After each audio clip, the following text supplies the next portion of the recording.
dans le livre 8 des aventures de Télémaque, Fénelon dépeint les obstacles surnaturels et les nouvelles alliances qui ponctuent le périple du jeune héros.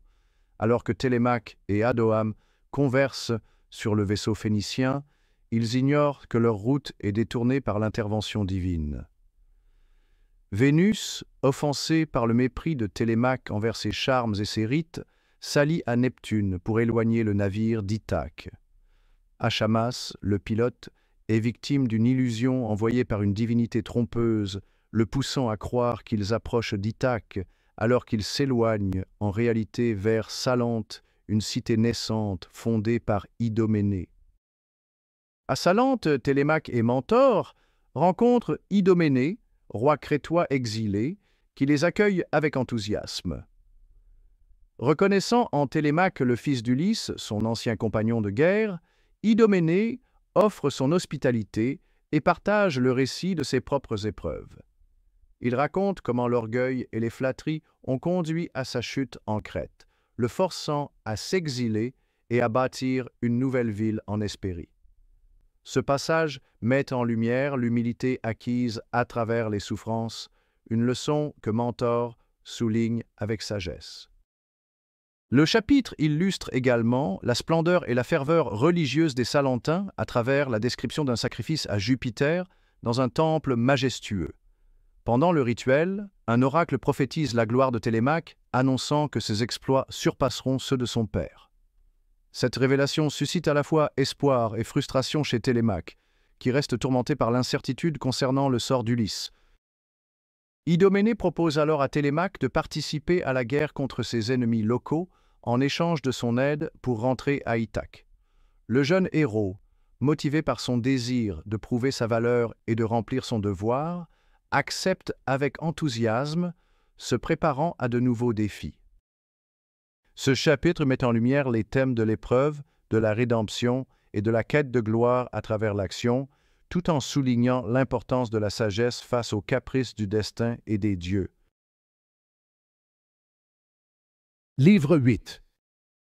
Pendant que Télémaque et Adoam s'entretenaient de la sorte, oubliant le sommeil, et n'apercevant pas que la nuit était déjà au milieu de sa course, une divinité ennemie et trompeuse les éloignait d'Ithaque, que leur pilote Achamas cherchait en vain.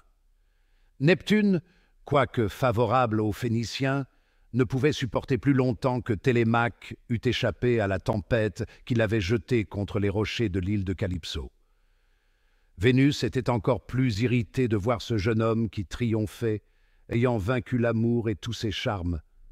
Dans le transport de sa douleur, elle quitta Cythère, Paphos, Idalie et tous les honneurs qu'on lui rend dans l'île de Chypre.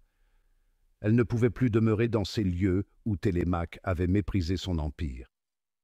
Elle monte vers l'éclatant Olympe, où les dieux étaient assemblés auprès du trône de Jupiter. De ce lieu, ils aperçoivent les astres qui roulent sous leurs pieds. Ils voient le globe de la terre comme un petit amas de boue. Les mers immenses ne leur paraissent que comme des gouttes d'eau dont ce morceau de boue est un peu détrempé. Les plus grands royaumes ne sont à leurs yeux qu'un peu de sable qui couvre la surface de cette boue. Les peuples innombrables et les plus puissantes armées ne sont que comme des fourmis qui se disputent les unes aux autres un brin d'herbe sur ce morceau de boue. Les immortels rient des affaires les plus sérieuses qui agitent tes faibles mortels, et elles leur paraissent des jeux d'enfants. Ce que les hommes appellent grandeur, gloire, puissance, profonde politique ne paraît à ces suprêmes divinités que misère et faiblesse. C'est dans cette demeure, si élevée au-dessus de la terre, que Jupiter a posé son trône immobile. Ses yeux perçant jusque dans l'abîme et éclairent jusque dans les derniers replis des cœurs. Ses regards doux et sereins répandent le calme et la joie dans tout l'univers. Au contraire, quand il secoue sa chevelure, il ébranle le ciel et la terre. Les dieux mêmes, éblouis des rayons de gloire qui l'environnent, ne s'en approchent qu'avec tremblement. Toutes les divinités célestes étaient dans ce moment auprès de lui. Vénus se présenta avec tous les charmes qui naissent dans son sein. Sa robe flottante avait plus d'éclat que toutes les couleurs dont Iris se pare au milieu des sombres nuages, quand elle vient promettre aux mortels effrayés la fin des tempêtes et leur annoncer le retour du beau temps. Sa robe était nouée par cette fameuse ceinture sur laquelle paraissent les grâces. Les cheveux de la déesse étaient attachés par derrière négligemment avec une tresse d'or. Tous les dieux furent surpris de sa beauté, comme s'ils ne l'eussent jamais vue, et leurs yeux en furent éblouis, comme ceux des mortels le sont, quand Phébus, après une longue nuit, vient les éclairer par ses rayons. Ils se regardaient les uns les autres avec étonnement, et leurs yeux revenaient toujours sur Vénus, mais ils aperçurent que les yeux de cette déesse étaient baignés de larmes, et qu'une douleur amère était peinte sur son visage. Cependant, elle s'avançait vers le trône de Jupiter, d'une démarche douce et légère, comme le vol rapide d'un oiseau qui fend l'espace immense des airs. Il la regarda avec complaisance. Il lui fit un doux sourire, et se levant, il l'embrassa. « Ma chère fille, lui dit-il, quelle est votre peine? Je ne puis voir vos larmes sans en être touché. Ne craignez point de m'ouvrir votre cœur, vous connaissez ma tendresse et ma complaisance. » Vénus lui répondit d'une voix douce, mais entrecoupée de profonds soupirs. « Ô Père des dieux et des hommes, vous qui voyez tout, pouvez-vous ignorer ce qui fait ma peine? Minerve ne s'est pas contentée d'avoir renversé jusqu'au fondement la superbe ville de Troie que je défendais, et de s'être vengée de Paris qui avait préféré ma beauté à la sienne. Elle conduit par toutes les terres et par toutes les mers le fils d'Ulysse, ce cruel destructeur de Troie. Télémaque est accompagnée par Minerve, c'est ce qui empêche qu'elle ne paraisse ici en son rang avec les autres divinités. Elle a conduit ce jeune téméraire dans l'île de Chypre pour m'outrager. Il a méprisé ma puissance. Il n'a pas daigné seulement brûler de l'encens sur mes autels. Il a témoigné avoir horreur des fêtes que l'on célèbre en mon honneur. Il a fermé son cœur à tous mes plaisirs. En vain Neptune, pour le punir, à ma prière, a irrité les vents et les flots contre lui. Télémaque, jeté par un naufrage horrible dans l'île de Calypso, a triomphé de l'amour même que j'avais envoyé dans cette île pour attendrir le cœur de ce jeune grec. Ni sa jeunesse, ni les charmes de Calypso et de ses nymphes, ni les traits enflammés de l'amour n'ont pu surmonter les artifices de Minerve. Elle l'a arraché de cette île. Me voilà confondu. Un enfant triomphe de moi.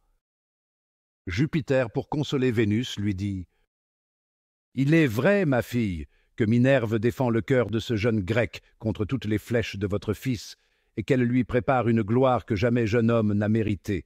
Je suis fâché qu'il ait méprisé vos autels, mais je ne puis le soumettre à votre puissance.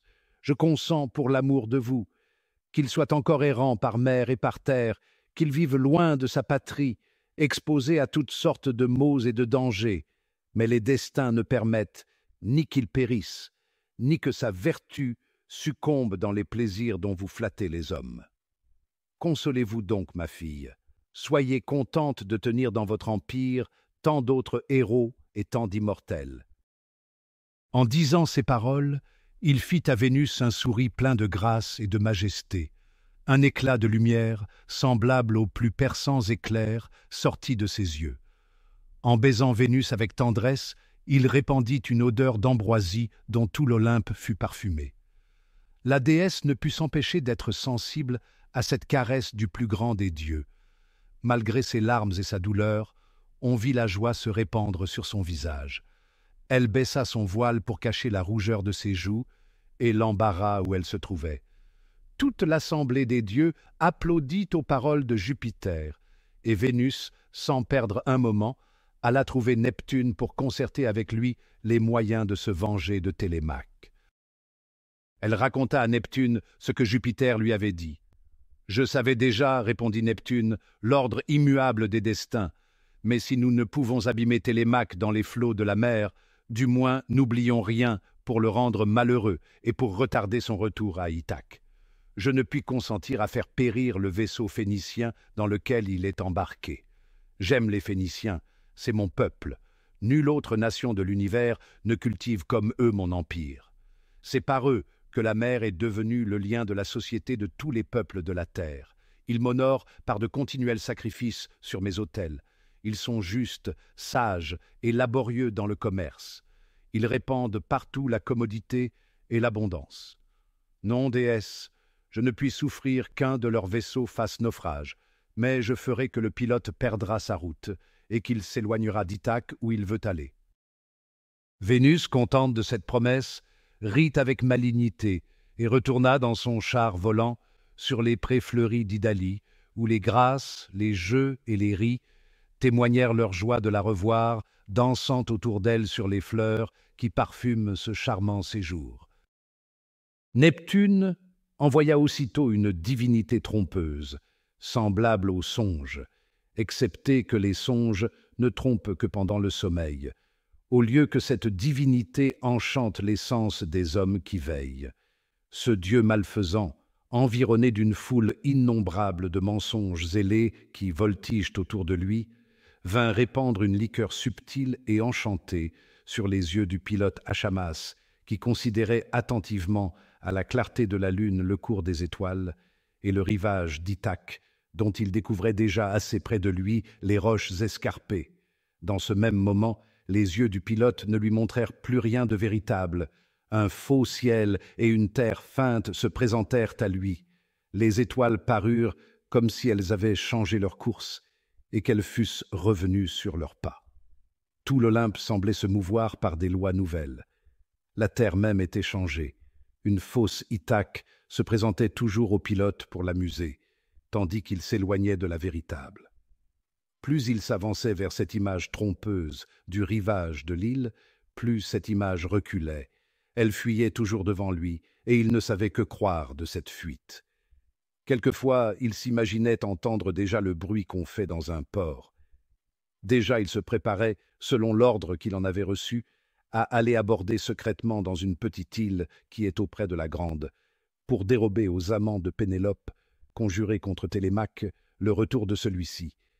Quelquefois, il craignait les écueils dont cette côte de la mer est bordée, et il lui semblait entendre l'horrible mugissement des vagues qui vont se briser contre ces écueils. Puis, tout à coup, il remarquait que la terre paraissait encore éloignée. Les montagnes n'étaient à ses yeux, dans cet éloignement, que comme de petits nuages qui obscurcissent quelquefois l'horizon pendant que le soleil se couche. Ainsi, Achamas était étonné, et l'impression de la divinité trompeuse qui charmait ses yeux lui faisait éprouver un certain saisissement qui lui avait été jusqu'alors inconnu.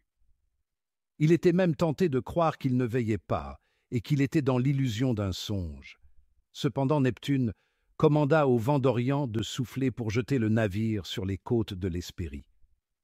Le vent obéit avec tant de violence que le navire arriva bientôt sur le rivage que Neptune avait marqué.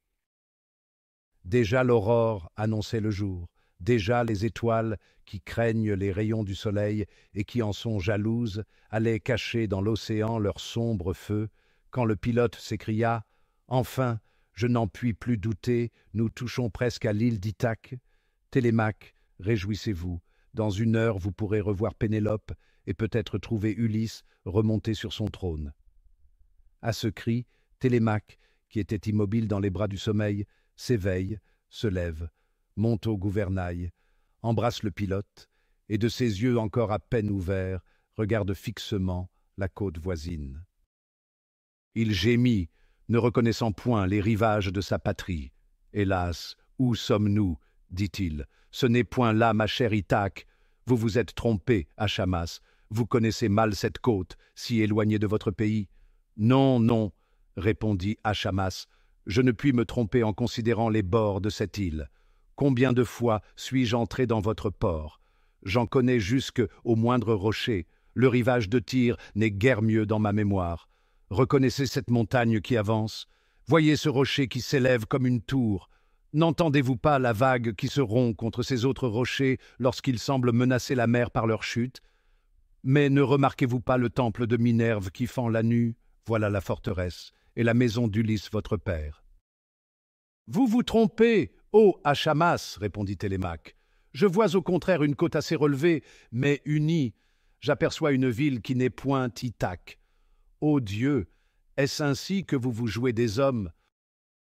Pendant qu'il disait ces paroles, tout à coup, les yeux d'Achamas furent changés. Le charme se rompit.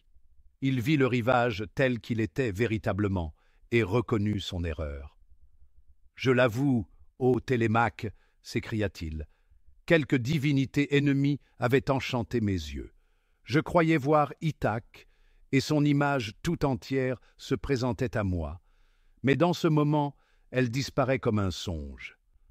Je vois une autre ville, c'est sans doute Salente, qu'Idoménée, fugitif de Crète, vient de fonder dans l'Hespérie. J'aperçois des murs qui s'élèvent et qui ne sont pas encore achevés. Je vois un port qui n'est pas encore entièrement fortifié.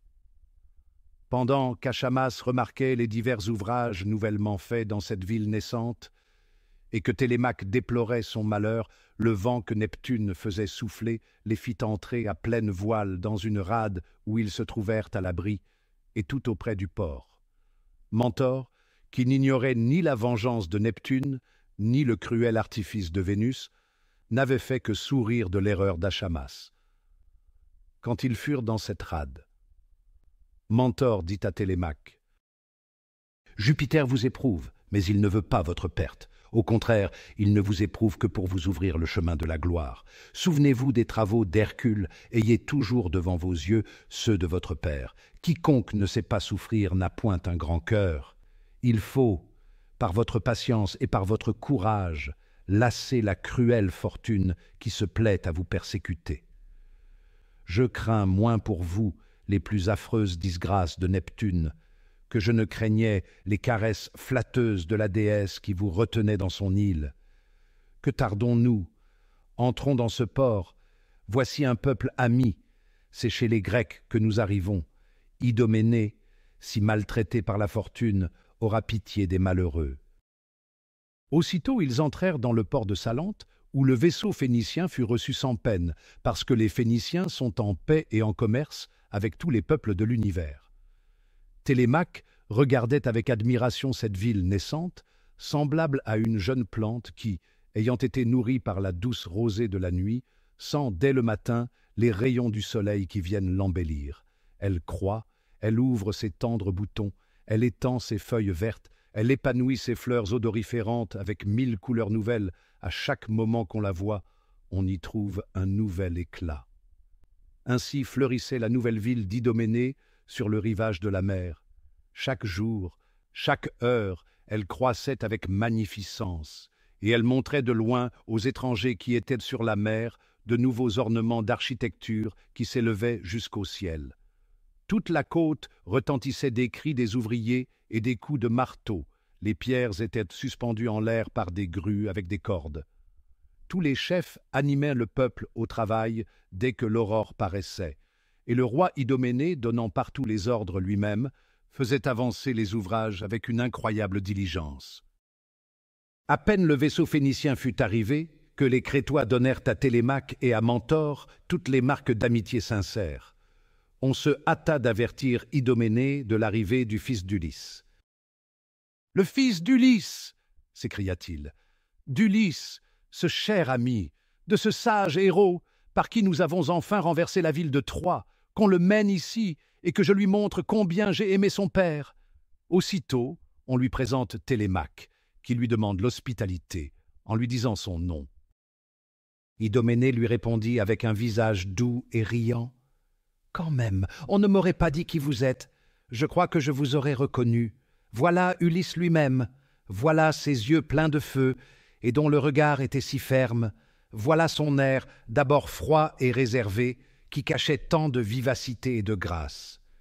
Je reconnais même ce sourire fin, cette action négligée, cette parole douce, simple et insinuante, qui persuadait sans qu'on eût le temps de s'en défier. Oui, vous êtes le fils d'Ulysse, mais vous serez aussi le mien. Ô mon fils, mon cher fils, quelle aventure vous mène sur ce rivage? Est-ce pour chercher votre père? Hélas, je n'en ai aucune nouvelle. La fortune nous a persécutés, lui et moi.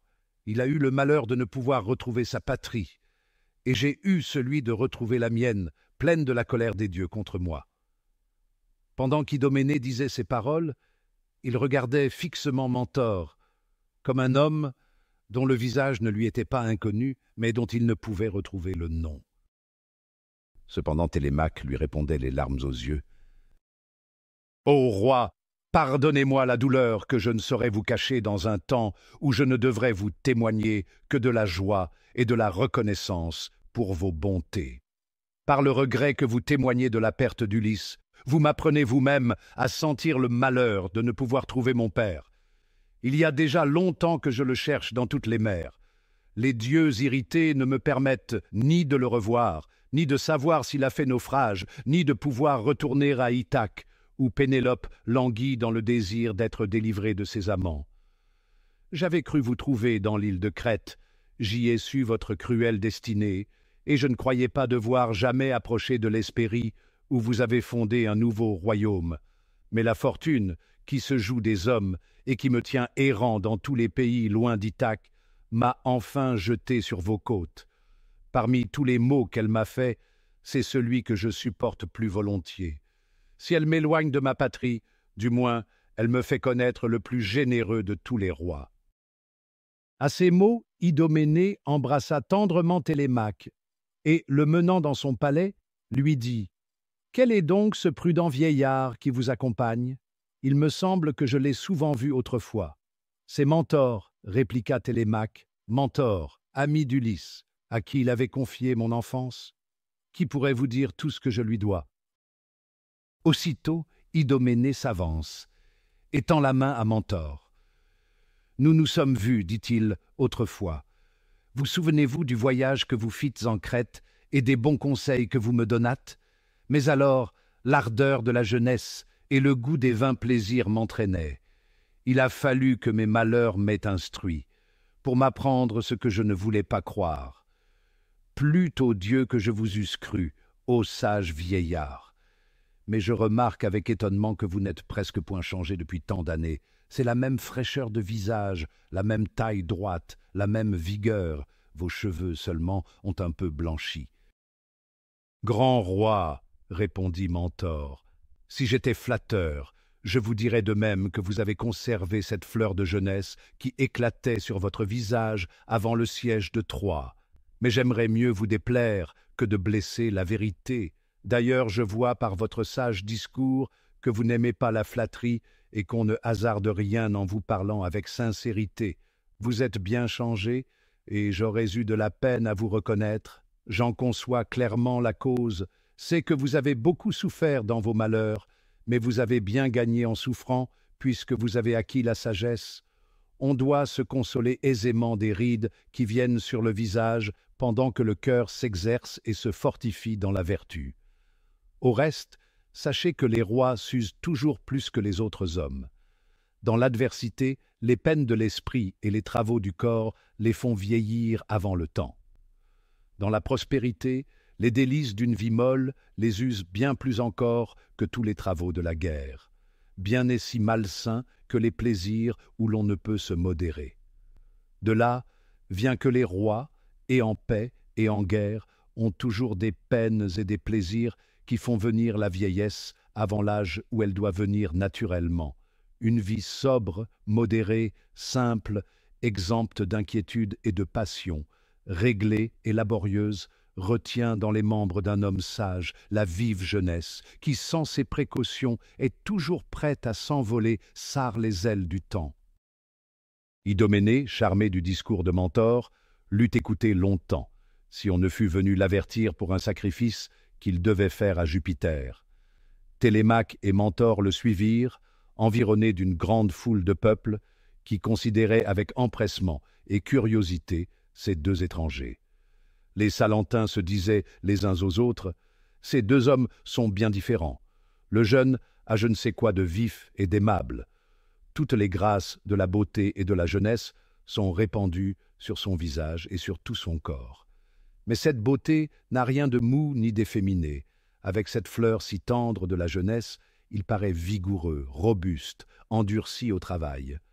Mais cet autre, quoique bien plus âgé, n'a encore rien perdu de sa force. Sa mine paraît d'abord moins haute et son visage moins gracieux. Mais quand on le regarde de près, on trouve dans sa simplicité des marques de sagesse et de vertu, avec une noblesse qui étonne. Quand les dieux sont descendus sur la terre pour se communiquer aux mortels, sans doute qu'ils ont pris de telles figures d'étrangers et de voyageurs. Cependant, on arrive dans le temple de Jupiter, qu'Idoménée, du sang de ce dieu, avait orné avec beaucoup de magnificence. Il était environné d'un double rang de colonnes de marbre jaspé. Les chapiteaux étaient d'argent. Le temple était tout incrusté de marbre, avec des bas-reliefs qui représentaient Jupiter changé en taureau, le ravissement d'Europe et son passage en Crète au travers des flots. Il semblait respecter Jupiter, quoiqu'il fût sous une forme étrangère. On voyait ensuite la naissance et la jeunesse de Minos. Enfin ce sage roi donnant, dans un âge plus avancé, des lois à toute son île pour la rendre à jamais florissante. Télémaque y remarqua aussi les principales aventures du siège de Troie, où Idoménée avait acquis la gloire d'un grand capitaine. Parmi ses représentations de combat, il chercha son père. Il le reconnut, prenant les chevaux de Rhésus que Diomède venait de tuer. Ensuite, disputant avec Ajax les armes d'Achille devant tous les chefs de l'armée grecque assemblée. Enfin, sortant du cheval fatal pour verser le sang de tant de Troyens. Télémaque le reconnut d'abord à ses fameuses actions, dont il avait souvent ouï parler, et que Nestor même lui avait racontées. Les larmes coulèrent de ses yeux. Il changea de couleur. Son visage parut troublé. Idoménée l'aperçut, quoique Télémaque se détourna pour cacher son trouble. « N'ayez point de honte, lui dit Idoménée, de nous laisser voir combien vous êtes touché de la gloire et des malheurs de votre père. » Cependant, le peuple s'assemblait en foule sous les vastes portiques formés par le double rang de colonnes qui environnaient le temple. Il y avait 2 troupes de jeunes garçons et de jeunes filles qui chantaient des vers à la louange du Dieu qui tient dans ses mains la foudre. Ces enfants, choisis de la figure la plus agréable, avaient de longs cheveux flottant sur leurs épaules. Leurs têtes étaient couronnées de roses et parfumées. Ils étaient tous vêtus de blanc. Idoménée faisait à Jupiter un sacrifice de 100 taureaux pour se le rendre favorable dans une guerre qu'il avait entreprise contre ses voisins. Le sang des victimes fumait de tous côtés. On le voyait ruisseler dans les profondes coupes d'or et d'argent. Le vieillard Théophane, ami des dieux et prêtre du temple, tenait pendant le sacrifice sa tête couverte d'un bout de sa robe de pourpre. Ensuite, il consulta les entrailles des victimes qui palpitaient encore. Puis, s'étant mis sur le trépied sacré, « Ô Dieu !» s'écria-t-il. « Quels sont donc ces 2 étrangers que le ciel envoie en ces lieux? Sans eux, la guerre entreprise nous serait funeste, et Salente tomberait en ruine avant que d'achever d'être élevé sur ses fondements. Je vois un jeune héros que la sagesse mène par la main. Il n'est pas permis à une bouche mortelle d'en dire davantage. » En disant ces paroles, son regard était farouche et ses yeux étincelants. Il semblait voir d'autres objets que ceux qui paraissèrent devant lui. Son visage était enflammé, il était troublé et hors de lui-même. Ses cheveux étaient hérissés, sa bouche écumante, ses bras levés et immobiles. Sa voix émue était plus forte qu'aucune voix humaine. Il était hors d'haleine et ne pouvait tenir renfermé au-dedans de lui l'esprit divin qui l'agitait. « Ô heureuse Idoménée !» s'écria-t-il encore, « que vois-je? Quels malheurs évités, quelle douce paix au-dedans! Mais au-dehors, quel combat, quelle victoire! Ô Télémaque, tes travaux surpassent ceux de ton père. Le fier ennemi gémit dans la poussière sous ton glaive, les portes d'airain, les inaccessibles remparts tombent à tes pieds. Ô grande déesse, que son père, ô jeune homme, tu verras enfin. » À ces mots, la parole meurt dans sa bouche, et il demeure, comme malgré lui, dans un silence plein d'étonnement. Tout le peuple est glacé de crainte. Idoménée, tremblant, n'ose lui demander qu'il achève. Télémaque même, surpris, comprend à peine ce qu'il vient d'entendre. À peine peut-il croire qu'il ait entendu ces hautes prédictions. Mentor est le seul que l'Esprit divin n'a point étonné. Vous entendez, dit-il, le dessein des dieux. Contre quelque nation que vous ayez à combattre, la victoire sera dans vos mains, et vous devrez au jeune fils de votre ami le bonheur de vos armes.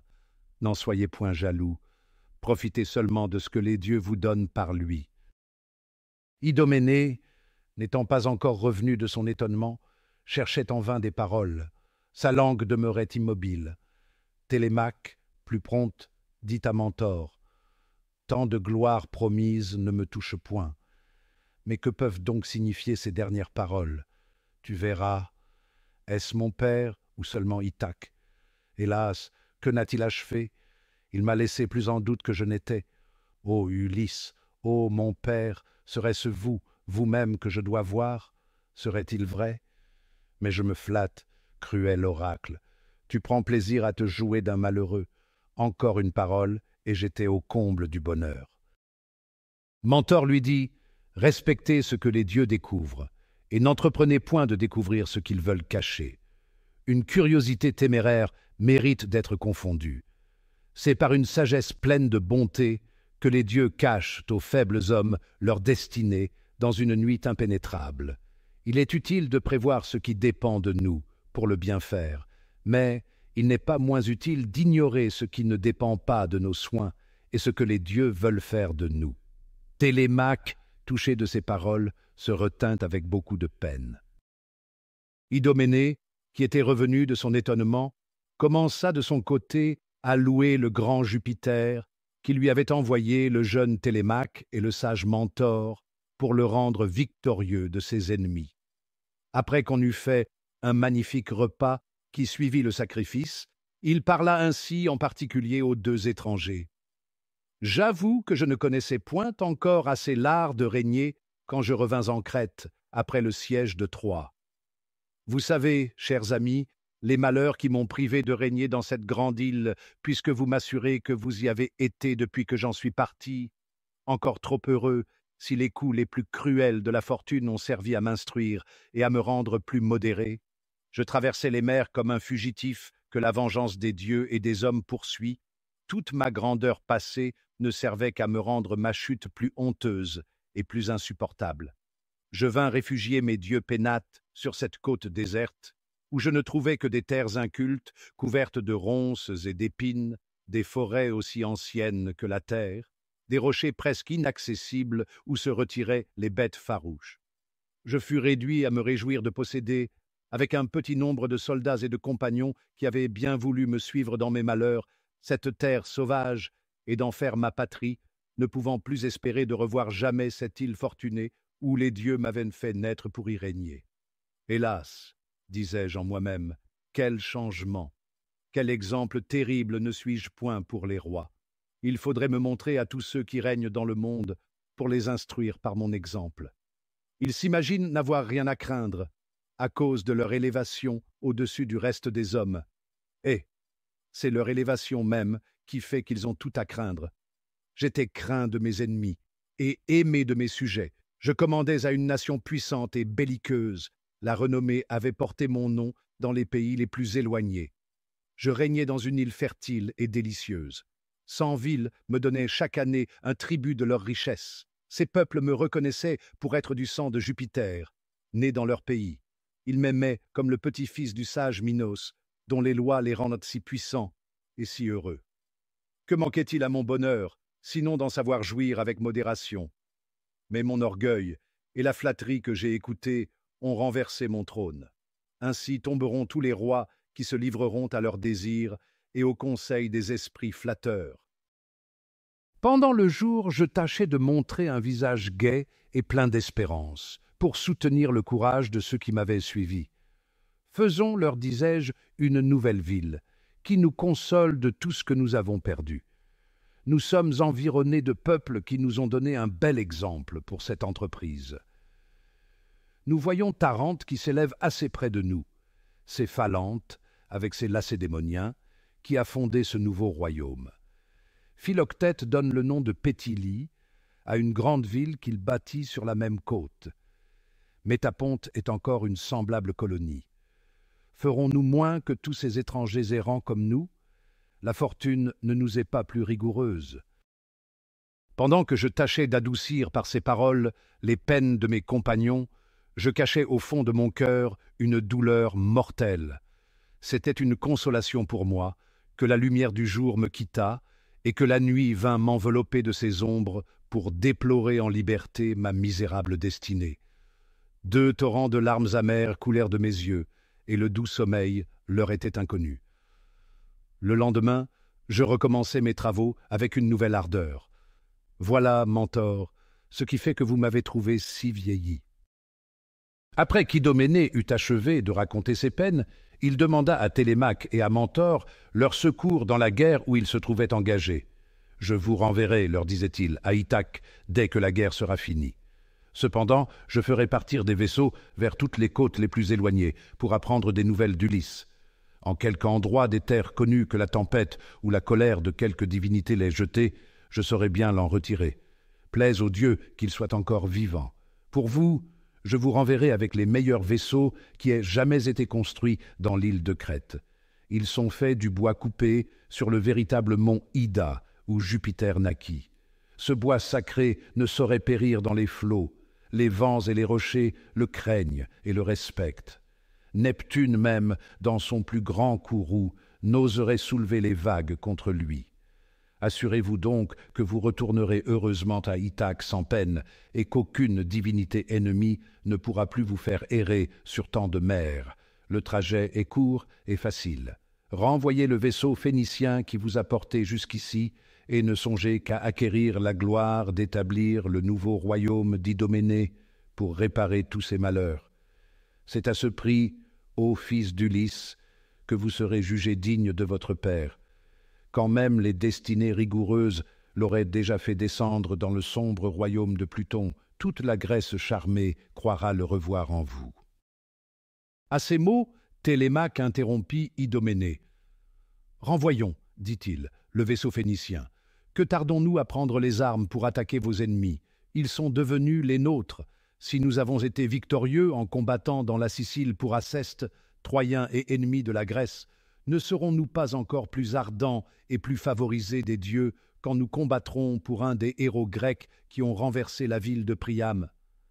L'oracle que nous venons d'entendre ne nous permet pas d'en douter.